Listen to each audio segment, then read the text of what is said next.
Hi. Hi.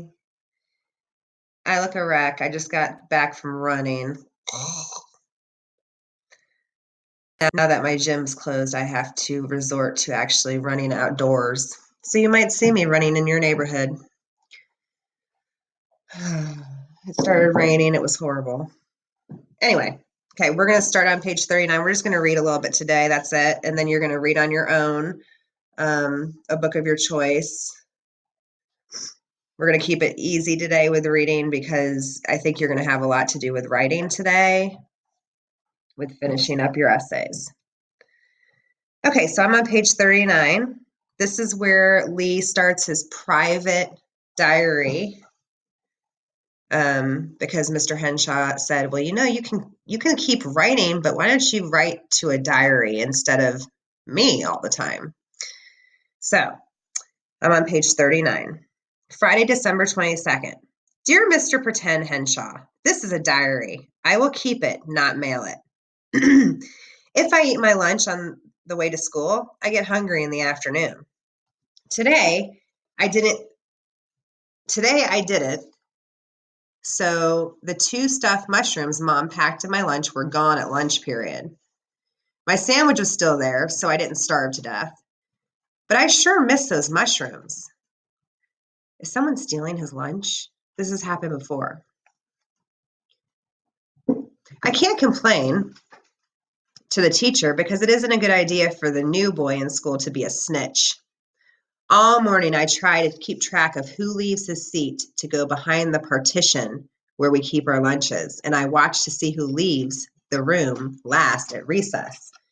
I haven't caught anybody chewing, but Miss Martinez is always telling me to face the front of the room. Anyway, the classroom door is usually open. Anybody could sneak in if we were all facing front and Miss Martinez was writing on the blackboard. Hey, I just had an idea. Some authors write under made-up names. After Christmas vacation, I'll write a fictitious name on my lunch bag. That will foil the thief, as they say in the books. So he's going to make up a name to put on his lunch bag. I guess I don't have to sign my name to a diary letter the way I sign a real letter that I would mail. Saturday, December 23rd. Dear Mr. Pretend Henshaw, this is my first day of Christmas vacation. Still no package from Dad. I thought maybe he was bringing me a present instead of mailing it, so I asked Mom if she thought he might come to see us at Christmas. She said, we're divorced, remember? I remember all right. I remember all the time. Sunday, December 24th. Dear Mr. Henshaw, still no package from Dad. I keep thinking about last Christmas when we were in the mobile home before Dad bought the tractor. He had to dodge the highway patrol to get home in time for Christmas. We're being interrupted by Howie. Howie. He's got a squeaky toy. Mom cooked a turkey and a nice dinner.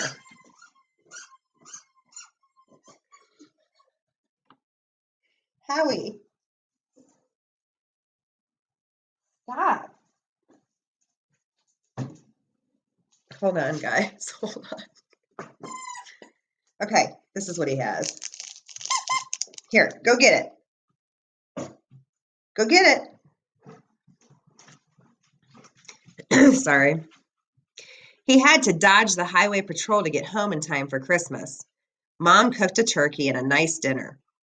We had a Christmas tree about 2 feet high because there wasn't a room for a big one. At dinner, Dad remarked that when he was driving along, he often saw one shoe lying on the highway. He always wondered how it got there and what happened to its mate. Mom said one shoe sounded sad, like a country western song. While we ate our mince pie, we all tried to think of songs about lost shoes. I'll never forget them. Mine was worst. Driving with a heavy load, I saw a shoe upon the road, squashed like a toad. Dad came up with, I saw a shoe, what would do on Highway 2, it made me blue, what do I do? Mom's song really made us laugh, it was the best. A lonesome hiker was unlucky to lose his boot near Truckee. He hitched a ride with 1 foot damp down the road to Angel's Camp. Dumb songs, but we had lots of fun. Mom and Dad hadn't laughed that much for a long time, and I hoped they would never stop. After that, whenever Dad came home, I asked if he had seen any shoes on the highway. He always had. You always see shoes, like random shoes. So I understand what he's talking about. Let me see where I'm going to stop. Okay. Dear Monday, December 25th. Dear Mr. Pretend Henshaw, last night I was feeling low and was still awake after the gas station stopped pinging. And then I heard heavy feet coming up the steps. And for a minute, I thought it was Dad until I remembered he always ran up steps. Mom is careful about opening the door at night. I heard her turn on the outside light and knew she was peeking out from behind the curtain. She opened the door and a man said, "Is this where Lee Botts lives?" I was out of bed and into the front room in a second. "I'm Lee Botts," I said. "Your dad asked me to drop this off for you." A man who looked like a trucker handed me a big package. "Thanks," I said. "Thanks a whole lot." I must have looked puzzled because he said, he sent out a call over his CB radio for someone coming to Pacific Grove who would like to play Santa. So here I am. Merry Christmas. And a ho, ho, ho. He waved and was off down the walk before I could say anything more. "Wow," I said to Mom, "wow." She just stood there in her robe smiling while I began to tear off the paper, even if it wasn't Christmas morning. Dad had sent what I always wanted, a quilted down jacket with a lot of pockets and a hood that zips into the collar. I tried it on over my pajamas. It was the right size and it felt great. Getting a present from my dad in time for Christmas felt even better. Today, Katie invited us for Christmas dinner, even though this has been a busy season for catering. She also had some of the other women who work for her and their kids and a few old people from her neighborhood. On the way home, Mom said, "Katie has a heart as big as a football stadium." It was a lovely dinner for lonely hearts. I wondered if she was thinking about last Christmas when she tried to make up songs about lonely lost shoes. Dear Mr. Pretend Henshaw, Wednesday, January 3rd. I got behind in my diary during Christmas vacation because I had a lot of things to do, such as go to the dentist for a checkup, get some new shoes, and do a lot of things that don't get done during school. Today, I wrote a fictitious name, a sued, as they sometimes say, on my lunch bag. So if you ever hear the pseudonym, it's when authors use different names than their own names. Lemony Snicket's is one. The Tale of Unfortunate Events, that's not his real name, the author. He uses a different name. Okay, so I tell my children to be quiet, but then we have this guy. Okay, are you making a lot of noise? Huh? Say hi to the kids. Say hi. Yeah. Huh?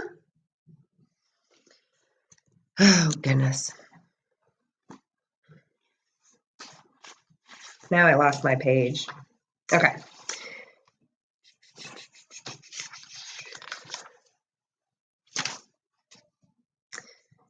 Okay, so he wrote a fake name on his lunch bag. I printed Joe Kelly on it because that was the name of the boy in Ways to Amuse a Dog. So I knew it was fictitious. I guess I fooled the thief because nobody stole the water chestnuts and chicken livers wrapped in bacon that Katie broiled just for me. They are good even when they're cold. I hope the thief drooled when he watched me eat them. I have a prediction. I think the teacher's stealing his food. Wouldn't that be bad? Did I tell you guys a story about how it happened with my sister when she was little? They kept stealing the little Debbie cakes out of her lunch. I think I told you guys that. Monday, January 8th. Dear Mr. Pretend Henshaw, Dad phoned me from Hermiston, Oregon. I just looked in the book of road maps and saw where it is. It's up there by the Columbia River. He said he was waiting for a load of potatoes. I could hear a jukebox and a bunch of men talking. I asked about Bandit, and he said Bandit was fine, a great listener on a long haul, even though he doesn't have much to say. I asked Dad if I could ride with him sometime next summer when school is out, and he said he'd see. I hate answers like that. Anyway, he said he was sending the support check, and he was sorry he forgot and hoped that I liked the jacket. I sure wish Dad lived with us again. And he said he would phone in about a week and to keep my nose clean. That means be good. He had to go to make sure the potatoes were loaded so that they wouldn't shift around going around curves. This has been a good day. My lunch was safe again.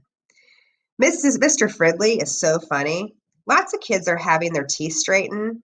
So when they eat lunch, they take out their retainers and wrap them in paper napkins while they eat because nobody wants to look at a spitty retainer. Sometimes they forget and throw the napkin with the retainer into the garbage. Then they have to hunt through the cans of gooey garbage until they find the retainers because retainers cost a lot of money and parents get mad if they get lost. Mr. Fridley always stands by the garbage cans to make sure kids who buy school lunches put their forks and spoons on a tray and not the garbage. Whenever someone who wears a retainer scrapes his plate, Mr. Fridley says, "Look out, don't lose your false teeth." That has cut down on lost retainers. Mom says I take after Dad in one thing. My teeth are nice and straight, which is a big saving right there. All right, we'll stop right there. Page 48. I'm going to put my bookmark in. Okay, so that's all we're going to do today. Sorry, Howard was interrupting us. But yeah, that's what happens when I'm trying to do stuff at home.